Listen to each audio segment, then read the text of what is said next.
And it's 9:19. Well, it comes to that time of the week where I've got to press buttons and impress someone who's sitting opposite me with his tech talk hat on. That's hard to say. All right, here we go, folks. We've got it lined up. Yes, we have. It's time now for the latest news on what's hot and what's not in the world of technology with Matthew Dickerson on Tech Talk. Here on DCFM 88.9. Morning, Matthew. Oh, you build it up so much, Richard. I love doing that. We've got so much to get through. We better get on with it straight away. And firstly, just to follow up on last week's story, and we better just let people know what's happening with the pipeline. Yeah, so that was the 5,500 mile pipeline that provides fuel to 45% of the east coast of America. And when you have a pipeline, Richard, it's just a bunch of pipes and liquid runs through it, in this case fuel, so big deal. But obviously there are a lot of computer systems along the way to control that. Some cyber attackers attacked that, and they demanded $5 million, which doesn't sound like much. For the amount of fuel that's going through that pipeline, 2.5 million barrels a day, you think, well, 5 million probably isn't much because they would be losing more than that amount of money every probably minute just about. Yeah. Anyway, they paid the money. I know they paid. The president was very unhappy about. Lots of cyber attack experts are very unhappy about. The company or the organisation that actually created the opportunity for that cyber attack has actually apologised. They've said that they create the software and they license that software out to cyber attackers, but they're not meant to attack essential infrastructure. They're just trying to make money, so they should just be attacking companies who can pay the money without affecting the overall operations of the country. Sorry about that. We'll try and be a bit better with some of our franchisees in the future. That is unbelievable, So isn't this it? is a franchise model for cyber attackers. You get provided the software by the cyber attackers, and then you just pay some commission of whatever ransom you get. Yeah. What a world we live in. Oh, indeed. Where are they? That obviously comes from Russia or somewhere, is it? It didn't say the actual company or the organisation that is actually doing it didn't actually identify what country they're from, but they said, we're just in it for the money. All these people who think it's some other country attacking America and trying to cripple America, no, we're just making money. Yeah. Forget the politics. Yep. We're just ripping you off. That's right. We're just going to rip you off Yeah. time and time again. Yeah. Arachnophobia, fear of spiders. Yeah. One of my children absolutely hates spiders, to the point where if there's a spider there, she doesn't even want to go over near it to kill the spider. She just wants to run the other direction. So this sort of treatment, this exposure treatment sounds fantastic. But if I said to my daughter, darling, just put your hand out there and we'll give you a little bit of exposure to spiders, I'd have a daughter that wouldn't talk to me again.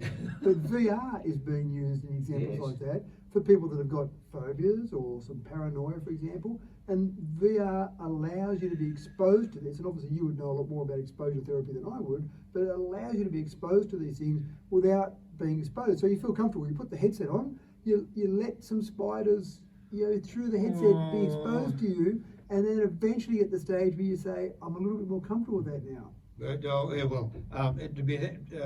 VR, you'd have to be very, very careful how you started the exposure. It's a conditioning process that would take a number of days, a number of weeks. So you wouldn't sort of whack a tarantula first shot up because you'd have them screaming. But a partial conditioning. Yeah, that's right. And so what they're really using it for is, sure, great, cure my daughter of her phobia of spiders, that's fantastic, but what they're using it for is more to do with vaccination. So people that have got a great fear of needles then don't want to have the vaccination. So they know they want the vaccination, they know it's the right thing to do, but they're so scared of needles. So by using VR to actually expose people to needles, to then eventually get to the stage where they're not going to love the needle, they're not going to skip down the street going, oh, I get to get a needle today, but they're going to be able to be comfortable with having a needle and be able to live with it. So it's quite fascinating, because when you do put a VR headset on, you do feel like it's real. So when you do that, and so you can imagine that exposure therapy curing you of fear of heights or spiders or needles, whatever it might be,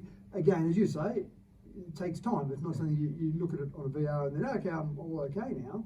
But you basically get that exposure over time, and it's a safe environment. You know that you're not going to get a jab with a needle. By a spider or a jab with a needle. Virtual reality comes to the fore again. I just remember very quickly when young students were getting their shots for rubella, and there were always 2 or 3 students who were, and we would condition them over 2 or 3 weeks. Right. You just get them ready to get the needle. Yeah, right. I'll never forget, one was a boy actually, and I'll never forget him. I said, how'd you go, mate? He said, oh, I went all right. In the end, it only tickled, didn't it? And I said, yeah, but 3 weeks of my time. No, he's a good kid. He's a terrific kid. He actually entered Macquarie University. He sent me an email the other day, out of the blue. He's in Macquarie University first year. Right. Didn't tell me what he was doing, so I've got to email him back and say, what course you doing? I'd almost guarantee it's not related to the medical sciences if he No, doesn't like needles. medical research. Now, why are surveys going to become unprofitable in the future? Yeah, it's an interesting one. Boston Consulting Group, who I've got a lot of time for the research that they do, they talked about the point where service stations, classic fuel, gas stations will be unprofitable. Some of them, they estimate probably by the year 2035, those will be unprofitable. And the profit for a service station is typically not selling petrol. That's right. Petrol is getting them in the door, but where they make their money is when you come in the door to pay for your petrol, they might make a small amount of money on that petrol, but then when you buy your chocolates and your soft drink and the various bits and pieces they've got in the service station, that's where they make the money. And so the Boston Consulting Group has done a bit of work around this, saying that as we start to transition away from petrol, as we start to go more towards EVs, then obviously you're not going to need to pull into a service station to get petrol. What are you going to need to put in the service station for? Well, you're probably not going to put in there necessarily to do battery swap. That's almost been ruled out by the What big about players. water for the radiator? Maybe water for, well, there's no radiator. So, Yeah, exactly. so the idea is that trying to transition that service station to something else. Now, whether it be a charging station, that's the obvious thing. And then if you make your money out of chocolates and soft drink, if you're at the charging station for a little bit longer, then you might be there for longer, so you might be able to have a coffee and some lunch rather than actually just buying some chocolate and soft drink and walking out the door. So they're talking about a whole range of different options there. They're talking about the idea that not only will you be able to go and get your soft drink there, but maybe you'll be able to have that as a pickup location for your online delivery of goods. So you don't want it delivered to your house, you get it delivered to your friendly service station. So they're trying to work out ways that you can transition, because these service stations are prime pieces of real estate. The survey was done in the US, but they're talking about all these prime pieces of real estate in the US. So do you just scrap the service station and build apartment blocks there or build businesses there? Or do you try and work out those service stations away? So it's an interesting scenario. Give it 10, 15 years time, I think we'll see an entirely different landscape for those servos. I agree entirely. And I think we're starting to see that certainly in Dubbo.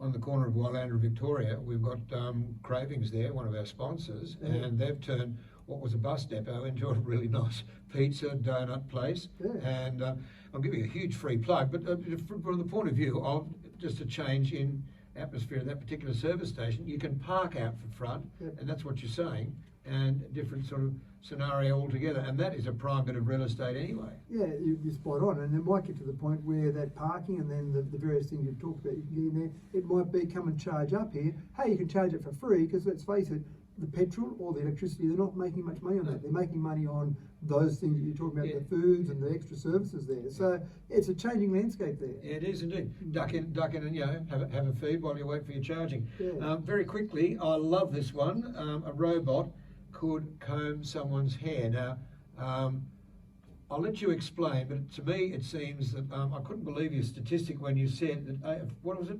18 to 40. 18, yeah, go ahead. 40%. So Yeah. the whole idea of a robot doing a very repetitive task, like putting a weld on a certain spot on a car as it goes through the manufacturing plant, very easy for a robot to do. Robots are great at that repetitive, definitive task. When it comes to something like combing hair or untangling hair, and you and I don't have to worry too much about untangling our hair, Richard, but untangling hair, that's pretty complicated. And for anyone, I mean, I know I've had to comb my kids' hair for Stedfords, that sort of thing, and if you just get a little bit wrong, a bit too much pressure, you've got tears coming, you've got knots being ripped out of the hair. So for a robot to be able to understand that, have the vision to see that, and then have the sensitivity built into the brush to know that it's pulling too hard on hair, that's pretty clever. So some researchers started out just to solve that problem. They said, can we do that? So they've solved that problem, and then they start looking for practical uses for it.